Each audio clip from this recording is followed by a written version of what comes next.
So we'll start the class again with a story. Whenever we come across history, उसमें story तो रहेगी. ठीक है. So today we'll be starting with Delhi Sultanate. Delhi Sultanate period जानता है कोई? Anyone is aware of any information about Delhi Sultanate rulers or that period?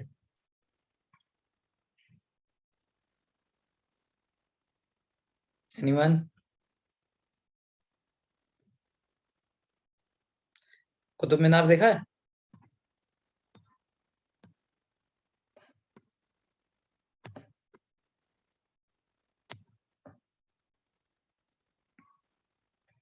Qutub Minar देखा है? एटलीस्ट फोटो में तो. ओके.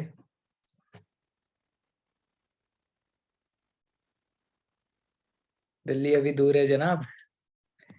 ओके. तो कुतुब मीनार हो गया. उसके बाद 2.5 दिन का झोपड़ा सुना है आपने?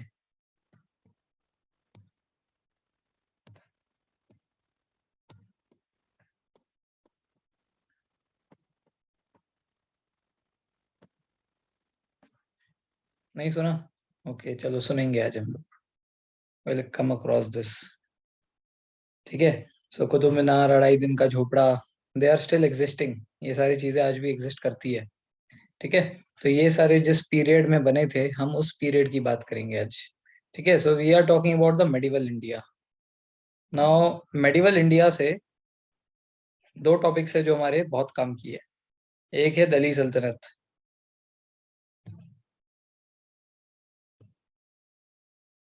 पद्मावत देखा है? हसीन पद्मावत.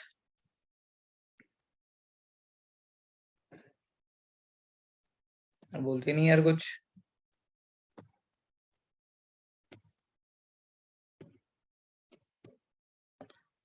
ओके.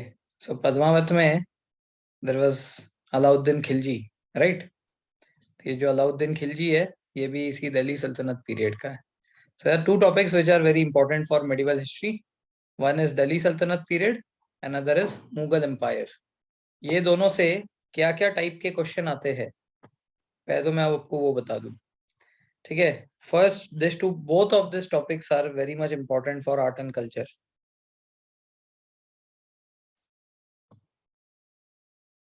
ठीक है ना. आर्ट एंड कल्चर में ये दोनों ही टॉपिक्स बहुत ज्यादा पूछे जाते हैं. जैसे कि आपको मैंने बोला कि कुतुब मीनार. अब ये कुतुब मीनार के बारे में क्या क्या क्वेश्चन आ सकता है, जैसे इस बार के ही सीएपीएफ का क्वेश्चन बताता हूँ. ठीक है. सीएपीएफ का क्वेश्चन है ये. Who among the following were not associated in any way with Qutub Minar? Qutub मीनार से इनमें से कौन से लोग, इनमें से कौन सा इंसान बिल्कुल भी एसोसिएट नहीं था? ठीक है. तो पहला है कुतुबुद्दीन ऐबक, दूसरा है इल्तुतमिश, तीसरा है अलाउद्दीन खिलजी, और चौथा है उसका नाम क्या है, फिरोज शाह तुगलक.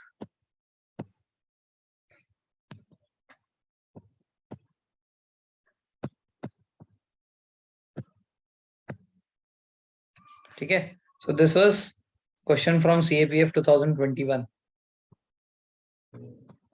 ठीक है. तो इसका आंसर क्या है? अलाउद्दीन खिलजी है. Now, Qutbuddin Aibak, Iltutmish, and Firoz Shah Tughlaq were associated with Qutub Minar with some or the other form. ठीक है ना. तो ये आर्ट एंड कल्चर का क्वेश्चन आएगा. उसके बाद चार बाहर गार्डन किसने बनाया था, किसके टाइम पे बना? ठीक है. उसके बाद 2.5 दिन का झोपड़ा कौन से शहर में है? ठीक है. फिर किसने बनाया था? All this questions. And where will it come? It can come in any exam. ठीक है. आर्ट एंड कल्चर जो है आपके सीडीएस में भी आता है, ऐसे ये एफकैट में भी आता है, सीएपीएफ में भी आता है, सब में आता है. ठीक है ना. तो आर्ट एंड कल्चर को लेकर तो बहुत ज्यादा सवाल पूछे जाते हैं. Next is policies. ठीक है. Policies of this rulers. ठीक है. जैसे पूछ लेंगे कि ब्लड एंड आयरन, ये बहुत कॉमन क्वेश्चन है. ब्लड एंड आयरन रूल किसका था? ठीक है. Who was associated with blood and iron? ठीक है. तो बलबन, घियासुद्दीन बलबन नाम का एक इंसान था, वो था इससे रिलेटेड. ये हो गए कुछ पॉलिसी से रिलेटेड क्वेश्चंस ऐसे आएंगे. Then important things started by them.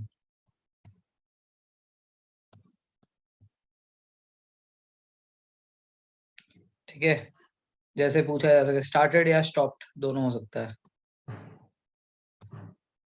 ठीक है, both the questions can be asked. India में जाजिया किसने स्टॉप किया?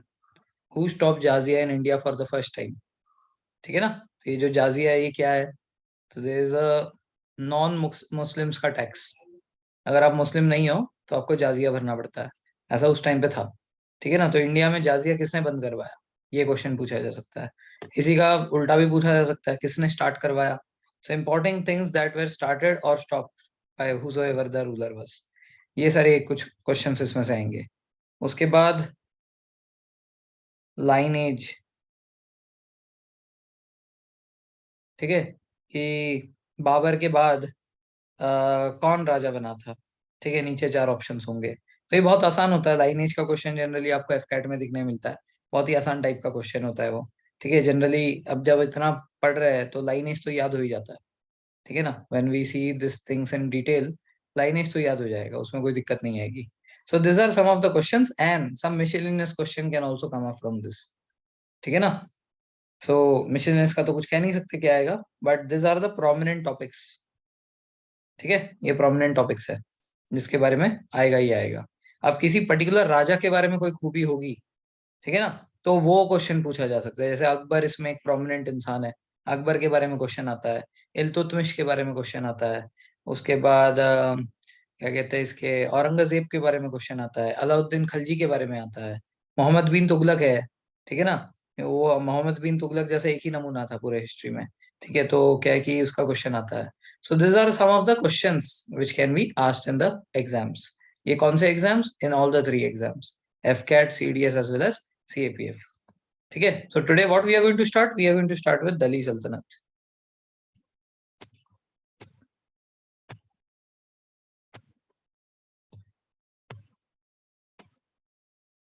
ठीक है, इससे स्टार्ट कर रहे हैं, दिल्ली सल्तनत से। अब दिल्ली सल्तनत में जाने से पहले we need to know a little about the history. Have you heard about Prithviraj Chauhan in India? Prithviraj Chauhan के बारे में सुना है? सीरियल भी आता था उसका तो। Yes, very good.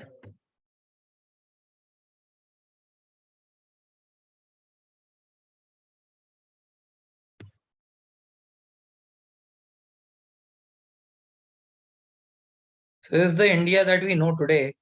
ठीक है, ये आज का इंडिया है, बट उस टाइम पे तो इंडिया कुछ अलग था। ठीक है, उस टाइम पे पाकिस्तान के भी कुछ टेरिटरीज अपने अंडर में थे। That is how India was. ठीक है, so you have to tell me. ठीक है, I will be marking some locations on the map. You have to tell me कि पृथ्वीराज चौहान कहाँ के रूलर थे। So this one, this two, this is three, this is four, this is five.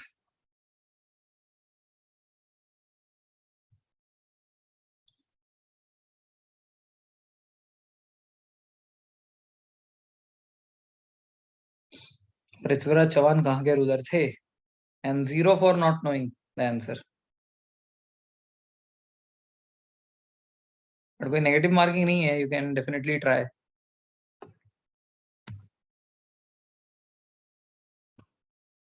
अरे भाई, क्या वो आंसर नहीं जानते हैं? यहाँ पे कौन से स्टेट्स होते हैं वो नहीं जानते? Which is the problem? What is stopping you to answer? Yes, Rajasthan. क्या मेघना, आप तो राजस्थान की हो। हाँ, नहीं वैसे।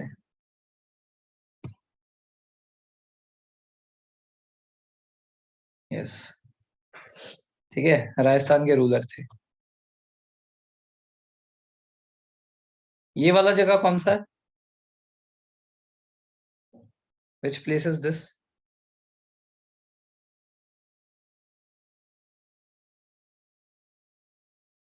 Afghanistan, very good.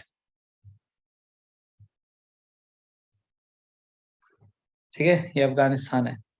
ठीक है, and this is India.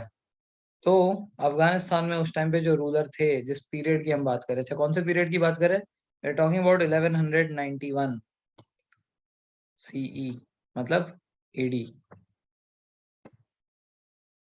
This is the time period we are talking about, 1191। तो इस 1191 में ये जो अफगानिस्तान है, अफगानिस्तान में जो रूलर था उसका नाम था मोहम्मद घोरी।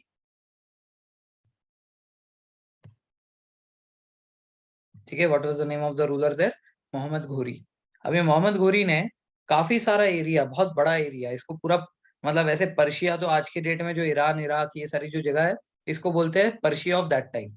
और ये जो जगह है ये अफगानी ही है। ठीक है, this this place was called as Afghan. ठीक है ना। और उसके बाजू में जो जगह थी उसको तुर्की बोलते थे, जो कि आज का टर्की है। तो तुर्की, पर्शिया और ये अफगान। ठीक है। तो ये जो मुस्लिम सल्तनत रूलर्स थे, ये जितने ही मुस्लिम रूलर्स थे, इन लोगों ने पूरा का पूरा मिडिल ईस्ट, ठीक है ना, ये जितना भी मिडिल ईस्टर्न पार्ट है, ये पूरा मिडिल ईस्ट कब्जा कर रखा था। Now the next thing that they wanted to do, they wanted to capture India. ठीक है ना, क्योंकि इंडिया में रिसोर्सेज बहुत ज्यादा थे, आज भी है, उस टाइम पे भी थे। So they wanted to capture India. इसके वजह से Mohammad Ghori in the year 1191 had come to India. ये इंडिया आया पाकिस्तान से होते हुए। ठीक है, ही केम टू इंडिया। तो यहाँ पे पाकिस्तान और अफगानिस्तान के बीच में there is a mountain range, just like we have Himalayas here. ये पूरा एरिया जो है हिमालय का है। उसी तरह पाकिस्तान अफगानिस्तान के बीच में there is a range called as Hindu Kush mountains.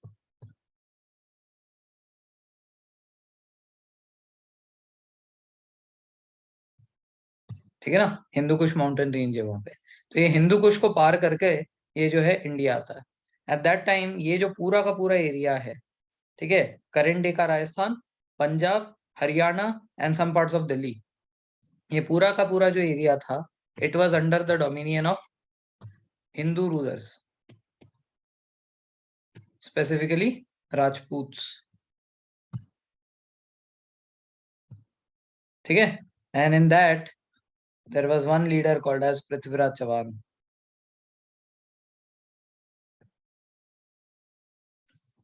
ठीक है ना। तो पृथ्वीराज चौहान जो थे, ये बहुत ही फियर्सफुल वो थे, मतलब खतरनाक वॉरियर थे। पूरे इंडिया में उनकी चर्चा थी। तो कोई जो अगर मोहम्मद घोरी को रोक सकता है वो पृथ्वीराज चौहान ही है। सो when Mohammad Ghori came to India, Prithviraj Chauhan was challenged. ठीक है, तो उनको जो है उनके गढ़ से बाहर बुलाया। ठीक है, राजस्थान से बाहर बुलाया, यहाँ पे हरियाणा में। So there is a place in Haryana called as Tarain.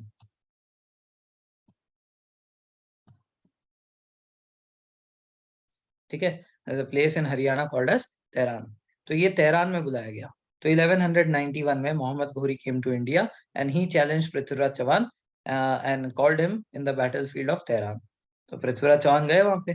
ठीक है, कि बुला रहा है, चलो ठीक है जाते हैं। तो मोहम्मद घोरी वॉज वेरी कॉन्फिडेंट कि हम तो ये पूरा पाकिस्तान का ये पूरा एरिया, यहाँ के लोग मारते मारते आए, तो इसको तो इजिली हरा देंगे। ठीक है ना। तो पृथ्वीराज चौहान ने क्या किया, at that time Indians were very fierce warriors. ठीक है ना। तो उन्होंने जो है षड्यंत्र रची। कौन सी षड्यंत्र? इसको बोलते हैं बैटल, बैटल में जो करते हैं उसको क्या बोलते हैं, चक्रव्यूह। उन्होंने चक्रव्यूह रची। और चक्रव्यूह में तो आपने देखा ही है ना, चारों तरफ से घेर लिया। मॉडर्न डे में बोलते तो उसको लाल बत्ती बोलते हैं, है ना। तो चारों तरफ से घेर लिया उसको। ठीक है ना, किसको? ये मोहम्मद घोरी को। और चारों तरफ से घेर कर उसकी अच्छे से लाल बत्ती ली। ठीक है ना, पूरा मुंह लाल हो गया उसका। ठीक है, बहुत बुरी तरह हराया। तो 1191 first battle of Tarain between Mohammad Ghori and Prithviraj Chauhan. Who won? Prithviraj Chauhan won. And he won decisively. बहुत बुरी तरह हराया उसको।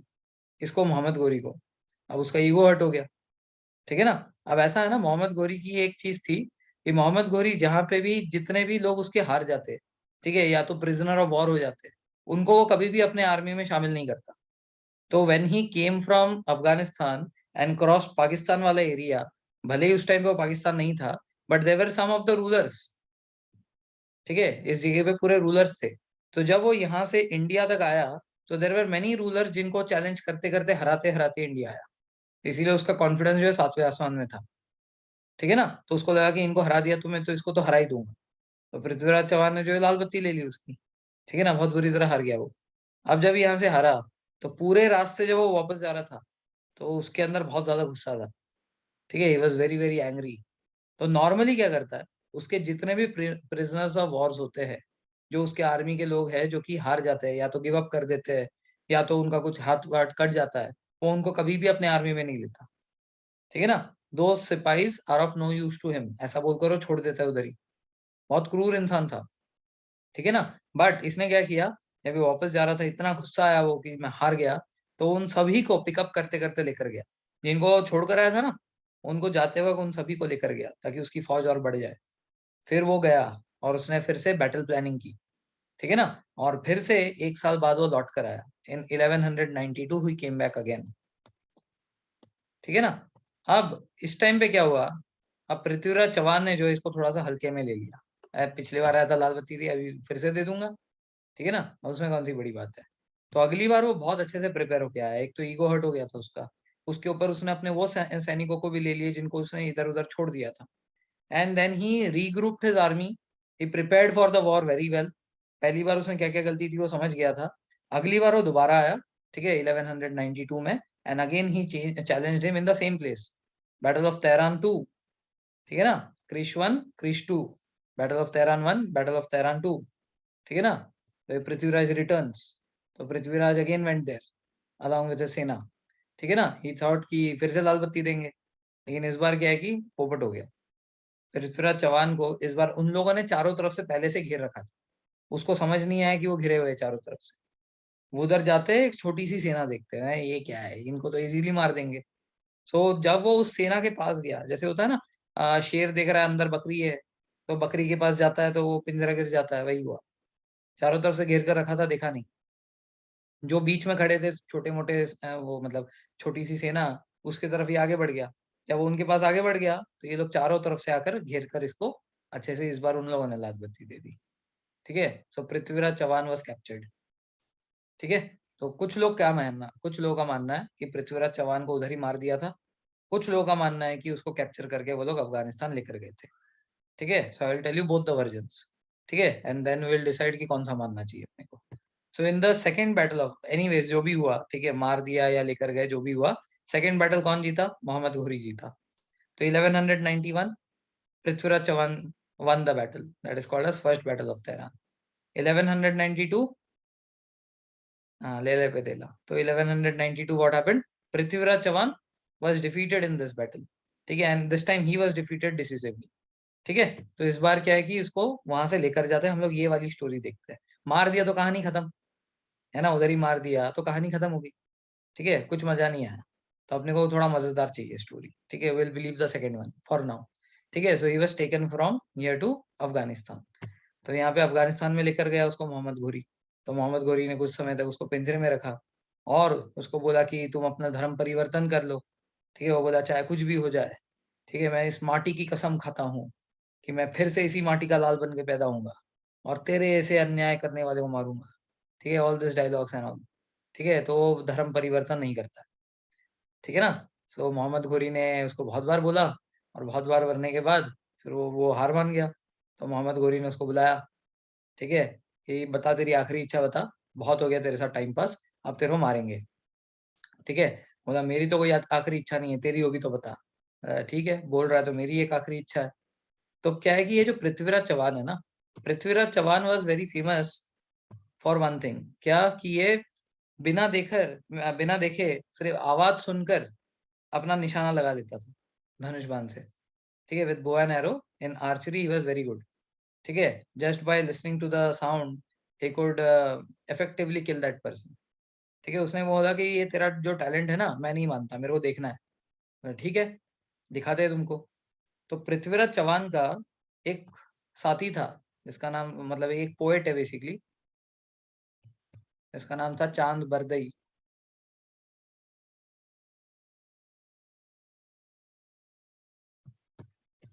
ठीक है। तो ये हैड अ पोएट, ये जो पोएट था चांद बरदई ने बोला कि बिल्कुल राजा की आखिरी इच्छा है, हम कैसे टाल सकते हैं, बिल्कुल करेंगे। तो पृथ्वीराज चौहान उसको लुक देता है कि अरे तो मेरी तरफ है उसकी तरफ है, एक बार बोलता है, रुक जा रे, देख मेरा प्लानिंग क्या है, ठीक है। तो ये जो चांद बरदई है, चांद बरदई मोहम्मद घोरी को बोलता है कि आप थोड़े से ऊपर के पोजीशन पे रुक जाओ, ठीक है, you sit at a higher position, so that कि अगर मान लेते हैं कि गलती हो गई इनसे, गलती से इधर के मारने के चक्कर में आपको मार दिया, अब नीचे बैठोगे तो इसके कारण क्या है कि आप थोड़े से ऊपर के प्लेटफॉर्म पे बैठ जाओ, ठीक है, you sit at a height, ठीक है। और वहां पे एक गोंग दे दिया उनको, गोंग समझते हो, एक बड़ा सा जो है इस तरीके से मेटल का वो, और उसके ऊपर ऐसे मारना है ढंग करके, एक मतलब आवाज आएगा ऐसे गोंग, ठीक है, पुराने जमाने में मारते थे इसे। तो उसको बोला कि ऊपर बैठो एंड ऊपर बैठकर ये गोंग से आवाज करो, ठीक है ना। तुम जब इस गोंग से आवाज करोगे तो उस गोंग के ऊपर वो निशाना लगाकर दिखाएंगे। तो इन दोनों के आंखों के ऊपर पट्टी बांध दी गई, चांद बरदई की भी और इसकी भी, ठीक है ना। तो चांद बरदई ने तो पहले देख लिया था, all the arrangements was seen by him, कितना ऊपर बैठा है, गोंग किधर है, everything was told to him, ठीक है ना। फिर क्या हुआ कि बोला कि ठीक है तुम गोंग बजाना, पृथ्वीराज चौहान तुमको वो करेंगे, क्या बोलते हैं, अपना टैलेंट दिखाएंगे, ठीक है। तो उस टाइम पे चांद बरदई के दिमाग में क्या चल रहा था, व्हाट ही डिड, चांद बरदई उसको इंस्ट्रक्शन कैसे दे रहा है। उसने बोला कि मेरी भी एक आखिरी इच्छा है, मेरे को एक पोएम सुनाना है। ठीक है भाई, तुम्हारी आखिरी इच्छा, तुम्हारी भी आखिरी इच्छा पूरी कर लेते हैं। तो ये जो पोएम था ना, ये पोएम क्या था, what was this poem, this poem said, in the poem he said, 4 बास 24 गज, अंगुली अष्ट प्रमाण, ता ऊपर सुल्तान है, मत चुको चौहान। ठीक है, मतलब क्या, 4 बास 24 गज, ये उसको डिस्टेंस बता दिया, ठीक है ना, कि वो किधर है, 4 बास 24 गज दूर है, अंगुली अष्ट प्रमाण 8 उंगली दूर, ता ऊपर सुल्तान बैठे, इतने डिस्टेंस के ऊपर जो है सुल्तान बैठा हुआ है, मत चूको चौहान, ठीक है ना। तो क्या कि वो गोंग की जैसी ही आवाज आएगी, उससे उसको डायरेक्शन पता चल जाएगा। अब नजदीक कितना है वो नहीं पता चलेगा, हाउ हाउ क्लोज और how far that person is, that will not come to know. आवाज तो पता चल गई। अब ये आवाज के 4 बास 24 गज दूर, ठीक है, अंगुली अष्टपनामान, जहां से आवाज आ रही है उससे 8 उंगली दूर की तरफ, 8 उंगली राइट, ठीक है, there is the sultan sitting, ठीक है, एट अ हाइट, ऊपर, ता ऊपर सुल्तान बैठे, ठीक है, सुल्तान है, मत चूको चौहान। और ये बोलते ही उसने जो है निशाना साधा एंड किल्ड हिम, ठीक है। तो this is the Indian version of the story, ठीक है। इंडिया के लोगों को आज भी मतलब थोड़ा सा अपने पृथ्वीराज चौहान को वो बताने के लिए, this is the story that is narrated, but this does not match with the history. ये हिस्ट्री से नहीं मैच करता है। क्यों? क्योंकि अगर ये हिस्ट्री से मैच करता तो 1192 में जो है ये सेकेंड बैटल ऑफ तेहरान हुआ था। तो 1192 में जब बैटल हुआ था उसके बाद ही इसको कैप्चर किया गया। उसको कैप्चर करने के 2-3 महीने के अंदर ही मार दिया होगा, लेट्स से अगर बैटल फील्ड पे नहीं भी मारा, 2-3 महीने के अंदर मार दिया। अब पृथ्वीराज चौहान का जो डेथ ईयर है वो कंफर्म्ड है 1192, दिस कंफर्म्ड डेथ ईयर, ठीक है ना। अगर इनका 1192 डेथ ईयर है और मोहम्मद गोरी को उन्होंने अपने आप के मारने से पहले मारा, तो उसका भी तो 1192 होना चाहिए ना death year, this should match. ऐसा मैच नहीं करता। मोहम्मद गोरी का जो डेथ ईयर है, मोहम्मद गोरीज डेथ ईयर इज 1206, ठीक है ना। तो ये क्या है कि ये इंडिया में एक फोकलोर है बस, ठीक है ना, ताकि हमारे बच्चे जो है तारीफ करते रहे। तारीफ तो यार देखो, ही वाज क्वाइट ब्रेव, ठीक है, he was very fierce, fierce warrior, that everyone knows. But ये क्या है कि डेट के साथ वेरीफाई नहीं होता, ठीक है। सो ये कहानी सुनने में अच्छी लगती है बट पता नहीं, ठीक है। So, background of the story is that first battle of Tehran took place in 1191. Muhammad Ghori versus Prithviraj Chauhan. Result क्या है? Prithviraj Chauhan won. Second battle of Tehran. After this battle, Muhammad Ghori reorganized a larger army and came back to avenge his defeat. This time Muhammad Ghori won. Prithviraj Chauhan taken as captured and killed. ठीक है ना? Now he was killed in the battlefield itself, or he was killed after taking him in captive. That we are not interested in. This legend story मैंने इसीलिए लिखा legend. Why? Because it is just a folklore. ठीक है, it has no historical backing. ठीक है, however Prithviraj Chauhan died in 1192, whereas as per historical records Mohammad Ghori died in 1206. ठीक है ना, ऐसा है। Now, so कहानी कहाँ से है? दिल्ली सल्तनत स्टार्ट भी नहीं हुआ, ये तो बैकग्राउंड था। अब ये जो मोहम्मद घोरी है, मोहम्मद घोरी was ruler of Afghanistan. Afghanistan पूरा का पूरा उसके कब्जे में था। अफगानिस्तान छोड़कर वो इतने दूर इंडिया को रूल करने आएगा नहीं, ठीक है ना। कोई भी राजा उस टाइम पे अपने आप कभी भी इतना दूर रूल करने नहीं जाते थे। दे ऑलवेज अपॉइंटेड सम सूबेदार और वॉट एवर यू से, गवर्नर, सूबेदार, जो भी बोलना है बोलो। तो ये जो अफगानिस्तान में बैठ के मोहम्मद गोरी था, इसने इंडिया के लिए सूबेदार अपॉइंट किया उसके एक स्लेव को। अब ये चीज बहुत चलती थी, अगर आपने पद्मावत देखा है, विल कम टू नो कि ये जो कुतुबुद्दीन, ये क्या बोलते हैं, अपने अलाउद्दीन खिलजी है, ये भी एक स्लेव था, है ना। In the starting of the movie you will see कि उसके जो ससुर थे, ठीक है, उसके ससुर के ये स्लेव थे। कौन? Alauddin Khilji. So the slave system used to be very predominant at that time, बहुत ज्यादा चलता था। तो ये जो मोहम्मद घोरी है, इसके पास एक स्लेव था जिसका नाम था कुतुबुद्दीन ऐबक। कुतुबुद्दीन ऐबक। तो इसने क्या किया? कुतुबुद्दीन ऐबक को इंडिया का गवर्नर बना दिया। Now when we say India today, this whole India comes to our mind, ठीक है ना। When we say India, this whole India comes to our mind, but at that time India was not considered so big. India उस time पे सिर्फ इतना माना जाता था, some areas of Pakistan and this area of India. Why? Because नीचे सब independent rulers थे, साउथ के अलग अलग रूलर्स है ना, बंगाल के अलग रूलर्स है, नॉर्थ ईस्ट में अलग अलग रूलर्स है। So they were not considered to be part of Hindustan. ये लोग हिंदुस्तान कहते थे। तो हिंदुस्तान की पहचान क्या थी? अपना नॉर्थ, नॉर्थ वाला India. And some part of ये, जैसे पेशावर हो गया, लाहौर हो गया, मुल्तान हो गया, ये सारी जगह इंडिया के थे उस टाइम पे। तो हिंदुस्तान का जो है, ये कुतुबुद्दीन ऐबक को गवर्नर बना दिया, ठीक है ना। तो who made Qutubuddin Aibak the governor of India? Mohammad Ghori. Who is Qutubuddin Aibak? Slave of Mohammad Ghori, ठीक है ना। सो ये तो तुरंत हुआ, 1192 से ही वो इंडिया का जो है गवर्नर बन गया। कौन? कुतुबुद्दीन ऐबक। तो कुतुबुद्दीन ऐबक को जब गवर्नर बनाया गया, वो कहाँ था? वो लाहौर में था, ठीक है। तो स्टिल दिल्ली सल्तनत इज नॉट स्टार्टिंग येट, अभी तक दिल्ली सल्तनत स्टार्ट नहीं हुआ है, अभी भी ये कहाँ है? लाहौर में है, ठीक है ना। अब कुतुबुद्दीन ऐबक वहां पे ही था जब तक मोहम्मद घोरी नहीं मरा, ठीक है ना। इसका मतलब 1192 से लेकर 1206 तक he was governor of this ऊपर वाला पार्ट ऑफ इंडिया, ठीक है। I won't say India, the ऊपर वाला पार्ट ऑफ इंडिया, ठीक है ना। इसके बाद क्या हुआ? 1206 में ये जो मोहम्मद घोरी है, इसकी डेथ होगी।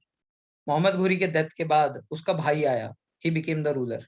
अब क्या है कि कुतुबुद्दीन ऐबक की उसके भाई के साथ नहीं जमी, ठीक है ना। ही सेड कि अब तुम अपना देख लो, मैं तो तुम्हारे भाई का स्लेव था, अब तुम्हारा भाई नहीं रहा, तो अब मैं इंडिपेंडेंट हूँ, तो I am not going to report to you any more. तो कुतुबुद्दीन ऐबक ने अपने सारे रिश्ते नाते तोड़ दिए, ठीक है ना। उस दिन वो चूड़ियां तोड़ तोड़ के रोया, ठीक है। So basically Qutbuddin Aibak left Muhammad Ghori's service after he died. He did not pay heed to his brother and he declared himself to be the independent ruler of India. ठीक है ना, हिंदुस्तान का वो इंडिपेंडेंट रूलर घोषित कर देता है अपने आप को। तो उसने अपने आप को टाइटल दिया सुल्तान, ठीक है, सुल्तान का टाइटल दिया, ठीक है। But however till now the capital of Qutbuddin Aibak is Lahore, अभी भी कैपिटल लाहौर ही है। तो वो लाहौर में ही रहा लास्ट तक, he did not come to Delhi. So the Delhi Sultanate period actually started here, ठीक है ना। जब से वो इंडिया का इंडिपेंडेंट रूलर बन गया 1206 से, दिल्ली सल्तनत रूल स्टार्ट हो गया। बट द पहला राजा, that is Qutubuddin Aibak, did not come to Delhi, ठीक है ना। इसके बाद आएंगे, दिल्ली में बाद में कैपिटल शिफ्ट होगा, वो बाद में देखेंगे। अभी कहाँ से ऑपरेट हो रहा है? लाहौर से हो रहा है। तो यहाँ तक की कहानी समझ में आ गई? What happened to Mohammad Ghori? Who is this Qutbuddin Aibak? Is this clear?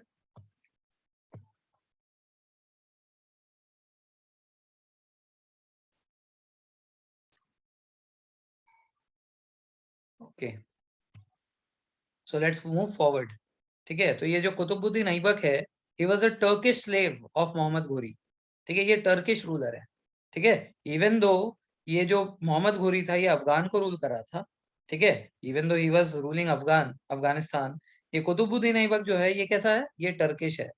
Turkish मतलब ये जो मैंने कहा ना, तुर्की, उस टाइम पे तुर्की मतलब आज का टर्की, ठीक है। तो ये वहां का है। तो उस टाइम पे देखो क्या है, मुसलमान कैसे थे? मुसलमान एक तो थे पर्शिया वाले, एक थे टर्की वाले, ठीक है, जिनको टर्किश कहते हैं, और एक थे जो अफगानी थे। अफगानी मतलब अफगानिस्तान वाले, टर्किश मतलब टर्की वाले, और पर्शिया मतलब ईरान इराक वाले, ठीक है ना। सो कुतुबुद्दीन ऐबक कैसा है? He was a Turkish slave of Mohammad Ghori. After Ghori, Yalduz claim to be the ruler of Ghazni. Ghazni कहाँ है? गजनी इज इन अफगानिस्तान, ठीक है ना। जहां पे वो रूल कर रहा था, मोहम्मद घोरी रूल कर रहा था, that is called as Ghazni, ठीक है। तो याल्डूज कौन है? उसका भाई है। कुतुबुद्दीन ऐबक की उसकी भाई के साथ जमी नहीं, ठीक है, तो वहां पे सब कुछ छोड़ वोड़ के आ गया, सारे कनेक्शंस उसने सेव ऑफ कर दिए और वो जो है इंडिया आ गया। ठीक है, और यहाँ पे आके उसने स्लेव डायनेस्टी या दिल्ली सल्तनत रूल एस्टेब्लिश किया and he assume the title of sultan and made Lahore his capital. तो लाहौर कैपिटल रहा, अपने आप को सुल्तान का टाइटल दे दिया। दैट इज हाउ दिल्ली सल्तनत rule started. However so far the capital is not Delhi, बाद में देखेंगे। ठीक है, during his time no coins were issued, क्योंकि अब देखो मैंने कहा ना आर्ट एंड कल्चर, तो आर्ट एंड कल्चर में आता है कि अल्तुतमिश के टाइम पे कौन कौन से कॉइन्स थे, ठीक है, कुतुबुद्दीन ऐबक के टाइम पे कौन कौन से कॉइन्स थे, तो इसके टाइम पे कोई कॉइन्स ही नहीं थे। There were no coins at that time. ठीक है ना, मुद्राएं थी कुछ, ठीक है, सोने की मुद्राएं। ठीक है, he is also known to be Lakhbakhsh, is also known to be Lakh Bakhsh. क्यों? क्योंकि वो जो है ना बहुत ज्यादा डोनेशंस देता था, चैरिटी बहुत करता था। ठीक है, लिबरल डोनर था वो। मतलब क्या है कि वो रास्ते, मतलब सुबह सुबह जब एकदम सवेरा होता था तो पहले सूरज की किरण के साथ वो हाथी पे जाता था बाहर, और अपने प्रजा में पैसे ऐसे उड़ा कर आता था। ठीक है, use to take a box in that all the golden coins use to be there, और उसको जो है अपने प्रजाओं में ऐसे उड़ा उड़ा के बांटता था। That is why is called as Lakh Bakhsh, मतलब लाख ऐसे ही बांट देता था। ठीक है ना, तो hence he is called as Lakh Bakhsh. ये बहुत ही टिपिकल क्वेश्चन है। ठीक है, कुतुबुद्दीन है, मैंने कहा ना सर्टन राजाओं के बारे में क्वेश्चन आ सकते हैं, तो इसके ऊपर ये क्वेश्चन आता है कि लक बख्श किसको बोलते थे, तो ये कुतुबुद्दीन ऐबक को बोलते थे। ठीक है, given of lacs in donations. ठीक है, then he made two mosque in India, दो मॉस्क बनाए थे उसने। एक क़वालुत Islam, this is in the same complex of Qutub Minar. जहाँ पे आपको कुतुब मीनार दिखता है, उसके पीछे देखना दो तीन और स्ट्रक्चर्स है। ठीक है, there is a small gate, उस गेट के अंदर जाओगे तो there will be a mosque. ठीक है, तो वो जो अंदर जो मॉस्क है दैट इज क़वालुत इस्लाम। ठीक है, दिस इज क़वालुत इस्लाम। ठीक है, जो कि इसने बनाया था, इसने कुतुबुद्दीन ऐबक ने। ठीक है, आई शो द इमेज। ठीक है, ये जो है ये आपका कुतुब मीनार हो गया। ठीक है, ये गेट है, इस गेट के अंदर से जाओगे तो can you see this dome is क़वालुत इस्लाम। ठीक है, न्यू दिल्ली में एक ये बनाया था, और एक 2.5 दिन का झोपड़ा बनाया था। ठीक है, 2.5 दिन का झोपड़ा जो है वो अजमेर में है। ठीक है, ये जो 2.5 दिन का झोपड़ा है दैट इन अजमेर, अजमेर शरीफ जिसको बोलते हैं ना, so people go to Ajmer Sharif, that is 2.5 दिन का झोपड़ा ये। ठीक है, दिस 2.5 दिन का झोपड़ा। So this two things were constructed by Qutubuddin Aibak. ठीक है, क्या क्या? क़वालुत इस्लाम एंड 2.5 दिन का झोपड़ा। देन ही पैट्रनाइज, पैट्रनाइज मतलब अपने पास कौन से राइटर्स को रखे थे, तो एक हसन निजामी था। हसन निजामी ने लिखा था ताजुल माशिर, ये आर्ट एंड कल्चर में आ जाएगा। ठीक है, आर्ट एंड कल्चर में all this architectural work will be there, all this books will be there, किसने लिखा, कौन सी बुक लिखी। ठीक है ना, एंड कौन कौन से कॉइन्स इशू किए थे, ये सब भी आर्ट एंड कल्चर में आ जाएगा। So all this questions are related to that. ठीक है, तो हसन निजामी ने लिखा था ताजुल माशिर। ठीक है, और फकरुद्दीन इसने लिखा था तारीख मुबारक शाही। फकरुद्दीन ने लिखा था तारीख मुबारक शाही। हसन निजामी ने लिखा था Tajul Maasir. Then during his period the construction of Qutub Minar started, Qutub Minar का कंस्ट्रक्शन इसने स्टार्ट किया था, बट हाउएवर ये सिर्फ फर्स्ट स्टोरी तक ही कंस्ट्रक्ट कर पाया था। He constructed only up to first storey. आज के डेट में देखोगे तो 5 स्टोरीज है। ठीक है, but only first story was constructed by Qutubuddin Aibak. ठीक है, it was later on completed by Iltutmish, बाद में इसको इल्तुतमिश ने कंप्लीट किया था। ठीक है, तो ये स्टार्ट किसने किया? कुतुबुद्दीन ऐबक ने किया। ठीक है ना, उसके बाद एक और इम्पोर्टेंट चीज है, जैसे मैंने कहा ना कि जाजिया बंद किसने करवाया था, in the starting of the lecture I asked कि जाजिया बंद किसने कराया फर्स्ट टाइम। अकबर ने करवाया था। तो जाजिया स्टार्ट किसने किया था? कुतुबुद्दीन ऐबक ने किया था। हु स्टार्टेड जाजिया in India? Qutubuddin Aibak. What is जाजिया? Is a tax of non Muslims, non Muslims को जाजिया भरना। तो ऐसा है ना, जो मुसलमान होते हैं, जो कट्टर मुसलमान होते हैं, जो इस्लाम को एकदम अच्छे से फॉलो करते हैं, व्हाट दे फील इज कि जो इस्लाम को फॉलो करता है सिर्फ वही इंसान है, वो सही इंसान है। जो इस्लाम को नहीं फॉलो करते वो सब काफिर है। इसका ना हम सब काफिर है। ठीक है, because if you are Hindu then basically you are not following Islam. So if you are Hindu you are kafir. So if you are kafir then you will go to वो उनका जो हेल होता है ना, क्या बोलते हैं उसको, जो हुन्नुम कुछ तो होता है। ठीक है, you will go over there. So if you go over there, आपको जो है गरम तेल में तलेंगे। ठीक है, वो रिफाइंड ऑयल में तलेंगे आपको। इसके लिए क्या है कि अगर आपको उससे बचना है, ठीक है, आप तो हो काफिर, अब क्या कर सकते हैं? इसलिए अगर आपको गरम तेल में तलने से बचना है, ठीक है, तो फिर क्या कर सकते हो? You can pay जाजिया। अगर जाजिया भर दोगे तो तुम्हारा पाप थोड़ा कम हो जाएगा, तुमको वहां पे थोड़ा सा अच्छा ट्रीटमेंट मिलेगा, ठीक है। तो गरम तेल में नहीं तलेंगे, ठंडे तेल में तलेंगे, they have a swimming pool over there, ठीक है। So because of that they started charging जाजिया ऑन नॉन मुस्लिम्स, ठीक है। तो किसने किया? ये कुतुबुद्दीन ऐबक ने किया, ठीक है ना। किसने जाजिया स्टार्ट किया था? कुतुबुद्दीन ऐबक ने किया था, ठीक है। Then he suddenly died in 1210। 1210 में जो है ये सडनली गुजर जाते हैं। कैसे? वाइल प्लेइंग चौगन। व्हाट इज चौगन? हॉर्स पोलो, ठीक है ना। चौगन खेलते खेलते इनकी मौत हो गई। ये आईएएस का क्वेश्चन है, ठीक है ना। Ended by Akbar. जाजिया started by Qutubuddin Aibak, ended by Akbar, ठीक है। And his life ended by playing चौगन। व्हाट इज चौगन? हॉर्स पोलो, ठीक है। घोड़े ने गिरा दिया इसको 1210 में, ठीक है। तो इसका रूल कब से कब तक रहा? 1206 से लेकर 12 नहीं 1210 तक रहा, ठीक है। This was his rule. So what are the highlights of his rule? First highlight is that इसका कैपिटल था लाहौर, ठीक है। कहाँ है कैपिटल? लाहौर में। इसने कौन सा टाइटल अज्यूम किया? सुल्तान का। क्या बोलते थे इसको? लकबख्श बोलते थे। क्या कंस्ट्रक्ट किया था? 2 मॉस्क कंस्ट्रक्ट किए थे, कवालुत इस्लाम, 2.5 दिन का झोपड़ा, ठीक है। 2 अच्छे स्कॉलर्स थे इसके कोर्ट में, एक हसन निजामी जिसने लिखा था ताजुल माशिर, और फखरुद्दीन जिसने लिखा था तारीख मुबारक शाही, ठीक है। Then he also started the construction of Qutub Minar. पहला स्टोरी बना था, लेकिन उसी के बीच में इसकी दुखद मौत हो गई। ओके फाइन, ठीक है। तो ये गुजर गया, राइट। उसके बाद he was also the starter of जाजिया। जाजिया इसने स्टार्ट किया था, ठीक है। Then suddenly died in 1210 while playing चौगन, ठीक है। इसके बाद Aram Shah, not very important for exam, सिर्फ लाइनेज पढ़ने के लिए बता रहा हूँ, ठीक है। इसके बाद इसका जो है बेटा आया, ठीक है। He succeeded his father Qutbuddin Aibak. एक नंबर का निकम्मा था, ठीक है, इनकेपेबल सन था ये, ठीक है। सिर्फ 8 महीने रूल कर पाया। He could rule only for 8 months. इसी 8 मंथ के अंदर क्या हुआ कि शामसुद्दीन, हुई शामसुद्दीन इल्तुतमिश। अब ये इल्तुतमिश कौन है? ये इल्तुतमिश वैसे तो स्लेव ऑफ कुतुबुद्दीन ऐबक है, hence he is also called a slave of slave, ठीक है ना। कुतुब मीनार, ये इल्तुतमिश को क्या बोलते हैं? स्लेव ऑफ स्लेव बोलते हैं। क्यों? क्योंकि ये कुतुबुद्दीन ऐबक का स्लेव था, लेकिन पता नहीं कैसे होता था ये, आई मीन, ठीक है, वो उसका स्लेव था और उसने उसके बेटी से शादी की थी। So that is how he is also son in law of Qutbuddin Aibak, ठीक है ना। मतलब लॉजिक नहीं समझ में आता वो। उसका भी यही था, क्या बोलते हैं, Alauddin Khalji. Alauddin Khalji was also son in law of his, क्या बोलते हैं, जलाउद्दीन खलजी, जिसने खलजी डायनेस्टी स्टार्ट की।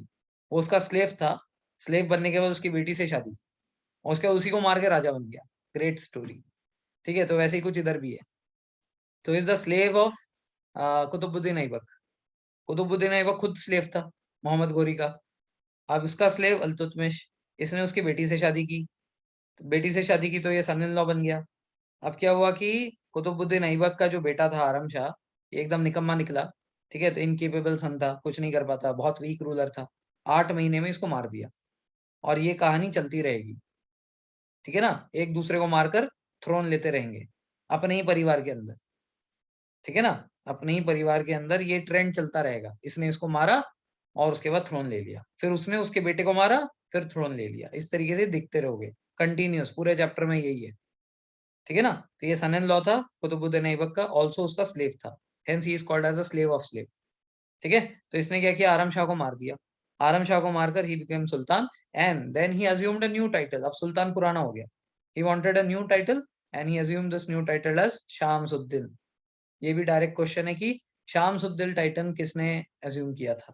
इल्तुतमिश ने किया था, ठीक है। सो इल्तुतमिश वैसे देखा जाए तो लाइनेज में थर्ड है, बट इंपॉर्टेंस के हिसाब से देखा जाए तो कुतुबुद्दीन ऐबक से फिर इल्तुतमिश है, ठीक है। Iltutmish is the second most prominent ruler of Delhi सल्तनत। He is the one who consolidated Delhi सल्तनत रूल, ठीक है। अब ये जो है दिल्ली में अपना कैपिटल शिफ्ट करेगा। From Lahore the capital was shifted to Delhi by Iltutmish. ये वो इंसान है जिसने दिल्ली में अपना कैपिटल एस्टेब्लिश किया, ठीक है ना। तो he is called as a real consolidator of Turkish rule in India. Why Turkish rule? Because Qutbuddin Aibak क्या था? टर्की था, टर्किश था, तो ये भी टर्किश है। तो real consolidator of Turkish rule in India, he belong to Ilbari tribe, इसीलिए इसका जो डायनेस्टी है, इसके डायनेस्टी को इलबारी डायनेस्टी भी बोलते हैं, ठीक है। वेराज कुतुबुद्दीन ऐबक क्या था, स्लेव था, इसलिए उसको स्लेव डायनेस्टी भी बोलते हैं, ठीक है। तो स्लेव डायनेस्टी, फिर इलबारी डायनेस्टी, मामूलिक सुल्तान, ये सारे सेम ही चीज को रेफर करते हैं। हम अभी जो पढ़ रहे हैं ना, slave dynasty, Ilbari dynasty, Mamluk sultan, ये all it means the same. What do you mean by Mamluk? Mamluk का मतलब होता है स्लेव, ठीक है, is a Arabic word which means owned. Owned मतलब खरीदा हुआ, तो बेसिकली क्या है, ये स्लेव्स है, ठीक है, टर्किश स्लेव्स है, ठीक है।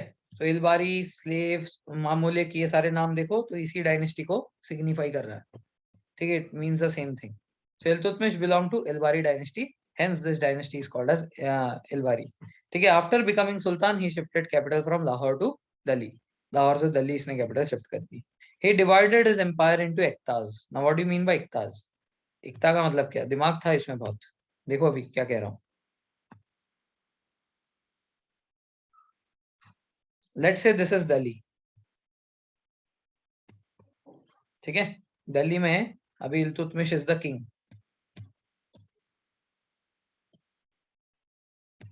From what sources this king will earn his money? पैसे कहां से आएंगे? By tax, right. Who is going to pay this tax?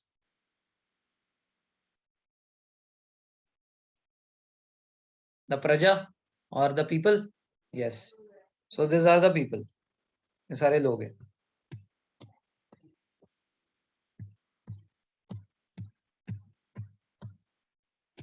अब क्या ये राजा सबके घर घर जाके भीख मांगे, मेरा पैसा दो, मेरा पैसा दो? राजा की डिग्निटी को इफेक्ट नहीं हो जाएगा? Will you go to them? No, है ना। अब देखो, फिर राजा क्या करेगा, अपने अंडर में कुछ लोगों को रखेगा, he will keep some people for tax collection.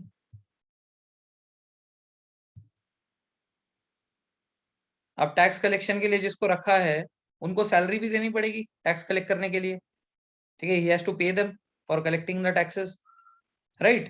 तो अभी राजा ने क्या किया, ये इल्तुतमिश ने क्या किया, इसने इस लैंड को इक्ताज में डिवाइड कर दिया। जैसे मान लो ये एक इक्ता है, ये दूसरा इक्ता है, ये तीसरा इक्ता है, ये चौथा इक्ता है, ये पांचवा इक्ता है, ये छठा इक्ता है, सातवां है, ये आठवां है, ऐसे। तो पूरे के पूरे टेरिटरी को उसने इक्ताज में बांट दिए।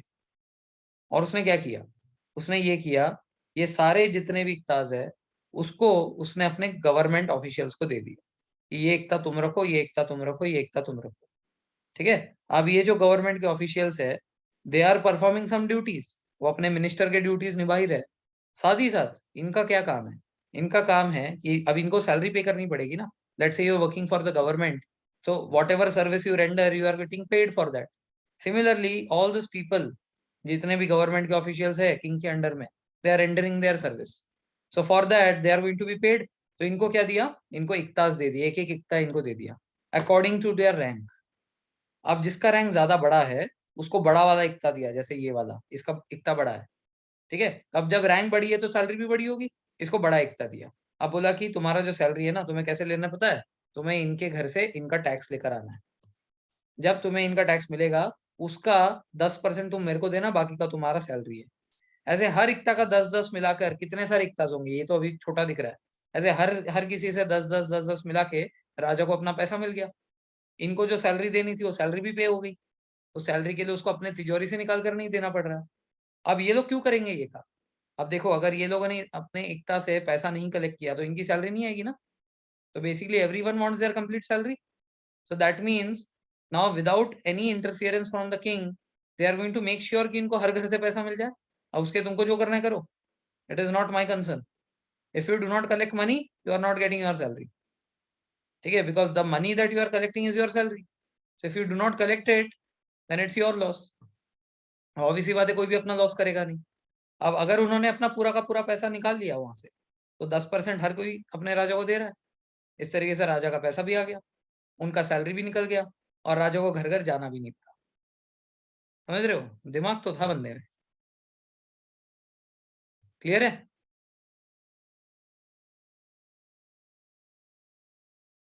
क्लियर है यहाँ तक?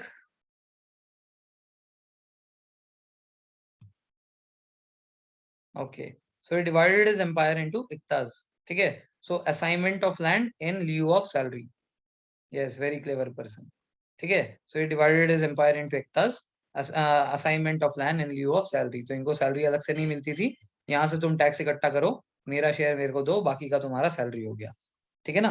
तो ऐसा ही ऑर्गेनाइज तुर्कने चाहलगनी। नाउ व्हाट इज तुर्कने चाहलगनी? एडवाइजर्स, वो तो राजा है। अब ये 40 लोग बैठेंगे, चाहलगनी मतलब, तुर्कने चाहलगनी मतलब people who are going to guide him. How many were there in numbers? 40, ऐसे 40 ही था, तो Turkane Chahalgani is also called as 40, ठीक है। तो दिस आर सम क्या बोलते हैं सिनोनिम्स, तुर्कने चाहलगनी, सिर्फ चाहलगनी, ठीक है, 40 और 40s, in English it might be written as 40s, 40, तुर्कने चाहलगनी, चाहलगनी, कहीं पे भी दिखा सेम चीज है। Who are this? This are nobles, who are nobles मतलब government officials at high ranks, ठीक है ना। तो ये 40 लोग थे जो कि राजा को एड एंड एडवाइस करते थे, जैसे आज प्राइम मिनिस्टर के साथ काउंसिल ऑफ मिनिस्टर्स होता है, जैसे अमित शाह हो गए, निर्मला सीतारमन हो गई, ऐसे टाइप के इसने 40 लोगों का ग्रुप बनाया था। So who are they? They were all Turkish people, hence तुर्कने चाहलगनी, दे वर ऑल टर्किश, ठीक है ना। तो इसने तुर्कने चाहलगनी एस्टैब्लिश की, ठीक है। तो they were all military leaders, new ruling elite of 40 powerful military leaders, they are also called as 40s, ठीक है। His authority was recognised by Abbasid caliph of Baghdad. Baghdad किधर है? टर्की में है, ठीक है। बागदाद किधर है? टर्की में है, उधर का उस टाइम पे कैपिटल था। तो बागदाद में जो राजा था, ही वाज कॉल्ड एज खलीफ, ठीक है। खलीफ मतलब मुस्लिमों में सबसे बड़ा रूलर, और टर्की में बैठा है, ये लोग टर्किश है, तो वहां का सबसे बड़ा ruler is considered to be the most powerful person on earth, उससे ज्यादा कोई पावरफुल है ही नहीं दुनिया में। तो caliph is considered to be the most powerful ruler, ठीक है ना। अब देखो, कल को मैं बोलूं मैं एक गवर्नमेंट ऑफिसर हूँ, ठीक है ना, तो मैं बोलूंगा कि मैं गवर्नमेंट ऑफिसर हूँ तो बन जाऊंगा क्या? नहीं ना। उसी तरह ये लोगों ने अपने आप को सुल्तान डिक्लेयर कर दिया तो बन गए क्या सुल्तान? नहीं। अब उस टाइम पे सुल्तान कौन बनता? सुल्तान सिर्फ वही बनता जिसको caliph of Baghdad letter of authority देता कि हाँ भाई, मैं तुम्हें अथॉरिटी देता हूँ कि तुम राजा हो। तो ऐसे मतलब बिना अथॉरिटी के राजा तो बहुत सारे लोग थे, there were many kings, but they did not get the authority recognized by Abbasid khalifa of Baghdad. तो इससे क्या फर्क पड़ता है? उसने अपने आप को राजा घोषित कर दिया तो कर दिया, उस जगह को रूल कर रहा है, अगर प्रजा मानती है तो वो राजा है। लेकिन जिस जगह को अब्बासिद खलीफ ने अथॉरिटी नहीं दी है, उसको रिकॉग्नाइज नहीं किया कि आप राजा हो, उस जगह के ऊपर ये खलीफ जाकर हमला कर सकता है, ठीक है ना। कि तुमने तो अथॉरिटी हमसे ली नहीं है, तो तुम कैसे राजा हो? तो अगर तुम चैलेंज करना चाहते हो तो ठीक है, लड़ लो मेरे से।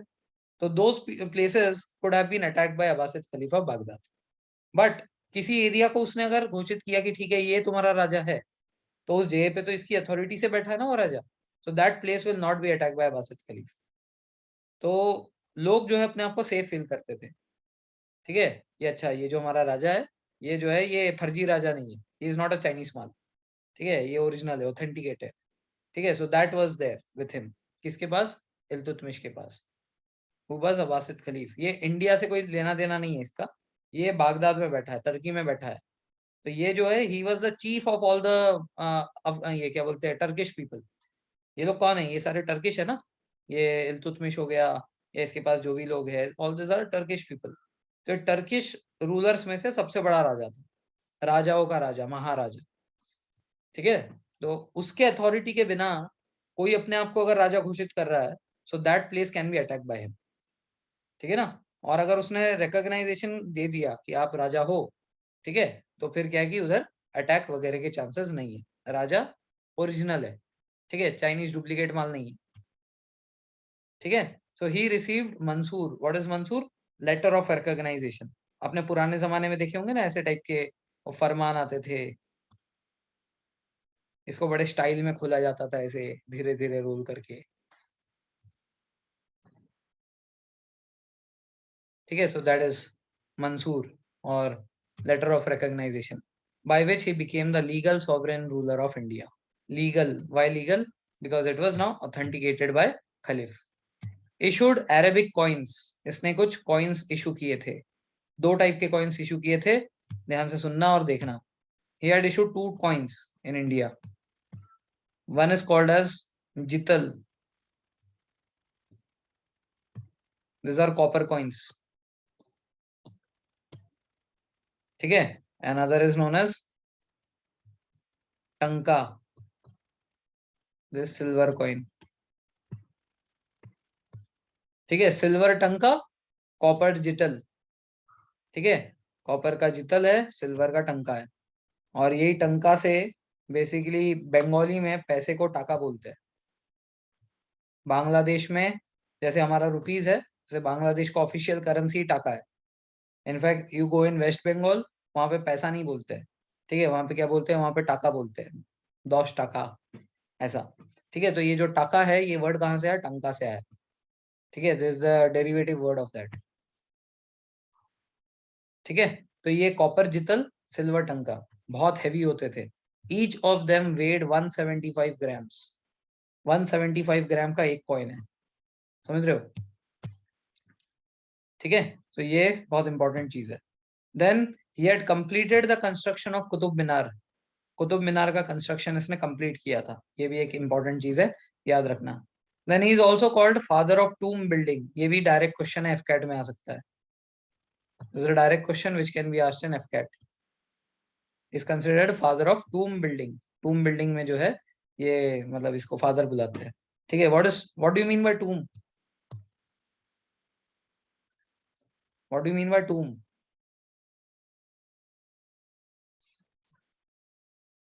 एनीवन।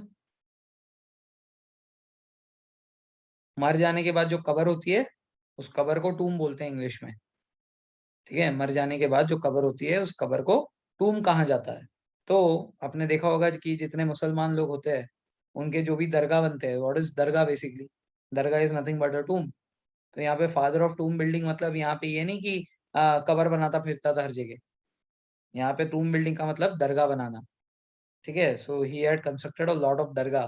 यही क्वेश्चन अगर आपको सीडीएस में देखा होगा तो एक एक साइड पे हिंदी में लिखा होता है, एक साइड पे जो है आपको इंग्लिश में लिखा होता है, ठीक है। तो आपको हिंदी वाले में दिखेगा कि आ, दरगाह के पिताजी कौन थे, ठीक है, दरगाह बनाने के पिताजी कौन थे, ठीक है, फादर ऑफ टूम बिल्डिंग कौन है, ठीक है। तो ये दरगाह है बेसिकली, ठीक है। तो is considered the father of tomb building, dargah इसके टाइम पे बहुत ज्यादा बनाए गए थे, ठीक है। देन ही हैड पैट्रनाइज्ड मिनास उस सिराज, मिनास उस सिराज इंसान का नाम है, ठीक है। इसने क्या लिखा था, तहाकते नसूरी, ठीक है, तहाकते नसूरी ये किताब का नाम है। तो मिनास उस सिराज, तहाकते नसूरी, ठीक है। फिर हमने हसन निजामी देखा था, we had seen Hasan Nizami, Hasan Nizami ने क्या लिखा था, ताजुल माशिर, ठीक है। फिर फखरुद्दीन ने क्या लिखा था, तारीख मुबारक शाही। क्या इनको याद करना पड़ेगा, बिल्कुल, दिस आर वेरी इंपॉर्टेंट, ठीक है। ये सारे बहुत इंपॉर्टेंट चीजें हैं, तो इनको याद करना पड़ेगा, ठीक है। Then one more very important thing that happened at that time, ठीक है, इसको देख लो इसमें। ये आज का करंट डे इंडिया का नॉर्दर्न पार्ट हो गया, this side is basically Pakistan वाला एरिया, ठीक है ना। Now here Hindu Kush mountains are there, ठीक है, ये हो गया हमारा हिंदू कुश माउंटेन्स। नाउ इसके ऊपर अफगानिस्तान है, और उसके बाद यहाँ पे तजाकिस्तान, तुर्कमेनिस्तान, ऑल द स्थान एरियाज आर देयर, उज्बेकिस्तान, ठीक है ना। तो यहाँ पे ये जो उज्बेकिस्तान है, this this is Uzbekistan, Afghanistan के जस्ट ऊपर उज्बेकिस्तान आता है। ये उज्बेकिस्तान में उस टाइम पे थे मंगोल्स,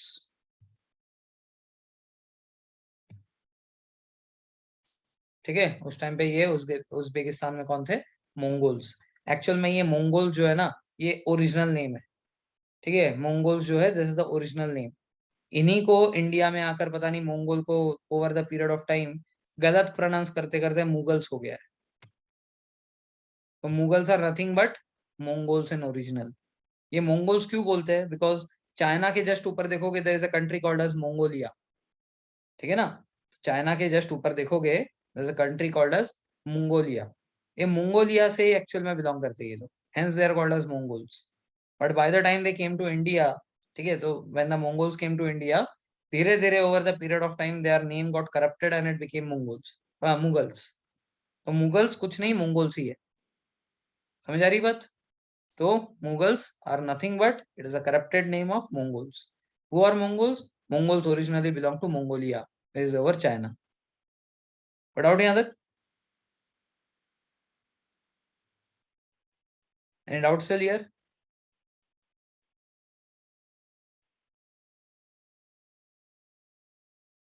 अरे भाई रिस्पॉन्स ही नहीं है यार, आज क्या हो गया? Okay great. नाउ जैसे ये करप्टेड नेम है, I will give you another example. ठीक है, रेस्टोरेंट सुना है? You go to have food at various restaurants.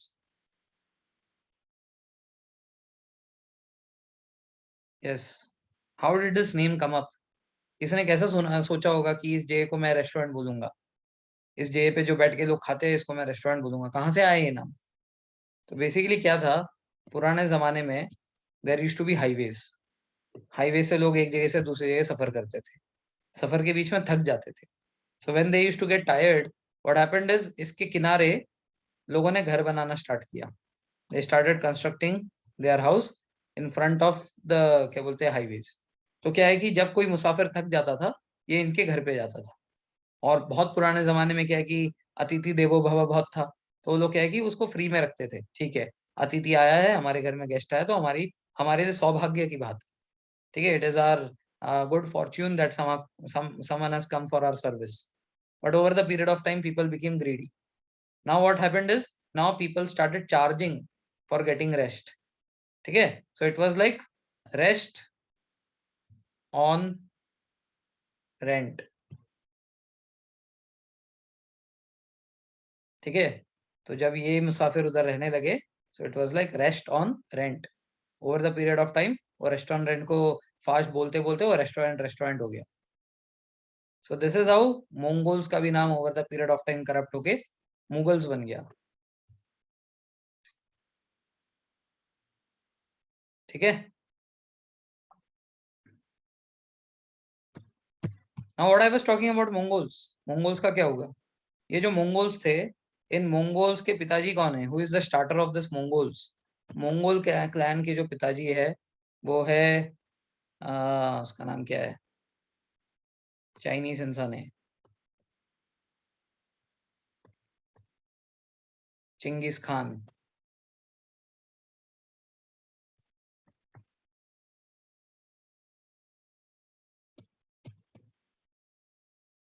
ठीक है, कुछ ऐसा दिखता था. ठीक है, Chingis Khan. Chingis Khan is the father of China. मतलब लिटरल सेंस में ही is the father of China. ठीक है ना? मतलब ये जो है, इसके कुछ 1 लाख वाइफ्स थे. मतलब नॉट इन दैट सेंस. ठीक है, 1 lakh wifes, through which he had produced 800 dynasties. And this dynasties increase the population of China.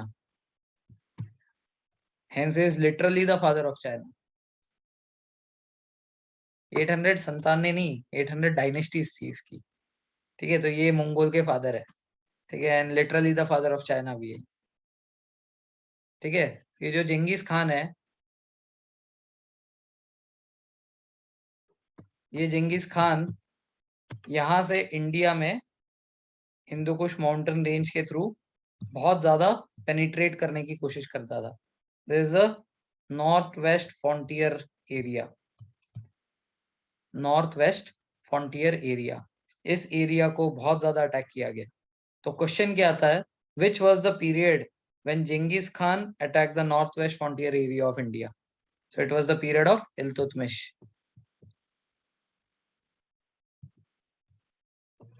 Iltutmish के पीरियड में जो है, नॉर्थ वेस्ट फ्रंटियर एरिया में या नॉर्थ वेस्ट फ्रंटियर प्रोविंस में, ठीक है, बहुत ज्यादा आक्रमण होने लगे. So is a direct question कि इल्तुतमिश के टाइम पे, नहीं मतलब किसके टाइम पे मंगोल्स ने, खासकर जिंगिस खान ने इंडिया को नॉर्थ वेस्ट फ्रंटियर प्रोविंस में अटैक किया? तो it is during the times of Iltutmish. किसने किया? जिंगिस खान ने किया. वो कौन से डायनेस्टी को बिलोंग करता था? मंगोल्स. क्लियर है यहाँ तक? ठीक है. देन आगे तो ये पैटर्नाइज वाला बता दिया मैंने. देन ये कॉइन्स वाला भी बता दिया. ठीक है। Now since he did not consider his sons to be worthy, उसके बेटे थे, ठीक है, लेकिन इसके बेटे जो है ये सारे नालायक थे, और उसने देखा ही कि ये कुतुबुद्दीन ऐबक का नालायक बेटा आया तो क्या हुआ, 8 महीने में उनको मार दिया। So he considered only his daughter to be very worthy. ठीक है, उसकी एक डॉटर थी जिसका नाम था राजिया। ठीक है, तो सिर्फ ये राजिया को मानता था ये सही इंसान है जो कि इसके बाद सक्सेसर बन सकता है, बन सकती है। तो उसने राजिया को सुल्तान घोषित कर दिया, बट वो बाद में नहीं बनी, अलग बात है। Why he did not became we will see later tomorrow, कल हम लोग उस बारे में डिस्कस करेंगे। ठीक है ना, बट उसने राजिया को सुल्तान घोषित किया था। ठीक है ना। अब राजिया बाद में कभी बनती है क्या, not not just after Iltutmish. ठीक है, आफ्टर इल्तुतमिश ये रुकुद्दीन फिरोज शाह बना था राजा। ठीक है, क्यों, क्योंकि इसने वो जो चालीसी बनाई थी ना, 40 लोगों का जो इसका तुर्कन चाहलगनी था, those people did not allow Razia to become sultan. तो उन लोगों ने क्या किया, ये तो मर गया, ये मरने के बाद इन्होंने इसके बड़े बेटे को, इसके इल्तुतमिश के बड़े बेटे को, ये रुकुद्दीन फिरोज शाह को राजा बनाया। ठीक है, फिर ये राजिया जो है, इसको तो जलन होगी, राजा तो मेरे को बोलना, मतलब मेरे पापा ने तो मेरे को बनाया था राजा, तो ये कौन होते हैं मेरे को उससे हटाने वाले, तो इसने रची साजिश और उसको उड़ा दिया रास्ते से। देन शी बिकेम राजा, फिर उसको भी किसी ने उड़ा दिया, कल देखेंगे किसने किसको उड़ाया। ठीक है ना। So today will stop here today. ठीक है, तो अभी हम लोग देख लेते हैं आज हमने क्या क्या पढ़ा। पहले हमने आज देखा battle of Tarain. Battle of Tarain one, won by Prithviraj Chauhan against Mohammad Ghori. ठीक है। 1192 battle of Tarain two, in this उल्टा हुआ। ठीक है, मोहम्मद गोरी वन, पृथ्वीराज चौहान डाइड। ठीक है, from that time Qutbuddin Aibak became the governor of the north India. ठीक है, फिर 1206 मोहम्मद गोरी डाइड। 1206 में व्हेन ही डाइड, तो फिर मोहम्मद ये जो कुतुबुद्दीन ऐबक है, he served all ties with Afghanistan and he declared himself to be the sultan of India. And thus the Turkish rule in India started. कैसी टाइप की rule, Turkish rule, Turkish rule in India started. ठीक है, it was started by whom, Qutbuddin Aibak. What was his capital, अच्छा मैं नहीं बोलूंगा, आप लोग बताओ, what was his capital, Qutbuddin Aibak का लाहौर। ठीक है, and I want others to participate also, होना चाहिए, तो अपना पुराना बच्चा है। ठीक है, so he knows all this things. ठीक है, so Lahore became the capital. Okay, right. He was called as dash, he was popularly called as dash, Lakbaksh. Why? Because he used to distribute a lot of arms, AMS, ALMS. ठीक है, then he had constructed two क्या बोलते हैं mask, एक कवालुत इस्लाम और दूसरा 2.5 दिन का झोपड़ा। And he had also began the construction of Dash.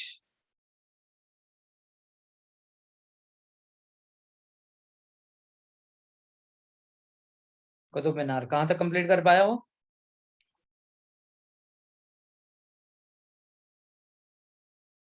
उसको कहाँ तक कंप्लीट कर पाया,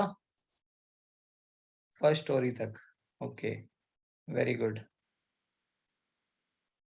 समीक्षा, I am seeing you for the first time Samiksha. Okay. Then during his time, he had patronized two people. One is Hasan Nizami, जिसने लिखा था Tajul माशिर, and other is Fakhruddin, इसने लिखा था तारीख मुबारक शाही। ठीक है, देन ये कैसे मरा, चौगन खेलते खेलते मरा। ठीक है, हॉर्स पोलो खेलते खेलते मरा। ठीक है, फिर आरम शाह आया, आरम शाह का कोई इंपॉर्टेंस नहीं है, आरम शाह को हरा दिया या मार दिया इल्तुतमिश ने। After defeating him he became the sultan and he assumed the title of Shamsuddin. ठीक है ना, उसने अपना शामसुद्दीन का टाइटल अपनाया। ठीक है, फिर ये रियल कंसोलिडेटर है, and he change the capital from Lahore to Delhi. ठीक है, देन इसने इक्ता सिस्टम स्टार्ट की। ठीक है, इसने जो है इक्ता सिस्टम स्टार्ट की, this is also direct question, directly पूछा जाएगा कि इक्ता सिस्टम किसने स्टार्ट की थी। देन ही ऑल्सो स्टार्टेड तुर्कन चहलगनी। इसका स्टार्टिंग और एंडिंग दोनों याद रखना। अब हमने आज पढ़ा नहीं किसने इसको एंड किया, कल पढ़ेंगे। तो तुर्कन चहलगनी को स्टार्ट किसने किया, इल्तुतमिश ने। एंड किसने किया, कल देखेंगे, बट दोनों क्वेश्चन बहुत इंपॉर्टेंट है। सीडीएस में दोनों पूछा गया, एफकैट में भी दोनों पूछा गया, अलग अलग साल में। इनफैक्ट आईएएस में भी आ चुका है ये क्वेश्चन एक बार। ठीक है, और ये जो कुतुबुद्दीन ऐबक मर गया, वो वाला भी क्वेश्चन आया था। By which of the following ways Qutbuddin Aibak died, this came in IAS civil service exam. ठीक है ना, तो ये अलग अलग टाइम पे आ रखे हैं ये सारे क्वेश्चंस। ठीक है, देन इसने दो टाइप के कॉइन्स इशू किए थे, एक था कॉपर जितल और दूसरा था सिल्वर टंका। ठीक है, देन इसको जो है ये मंसूर मिला था, ठीक है, खलीफा ऑफ बागदाद से, this is also important, and he is considered to be the father of tomb building. ठीक है, दरगाह के पिताजी कौन थे? इल्तुतमिश थे। हु स्टार्टेड जाजिया इन इंडिया?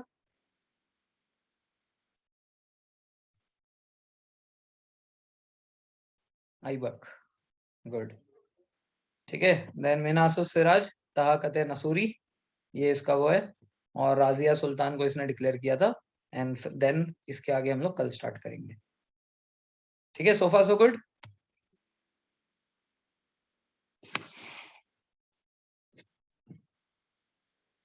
ओके, समीक्षा, I have seen you for the first time, so you got the link from the group or someone sent you?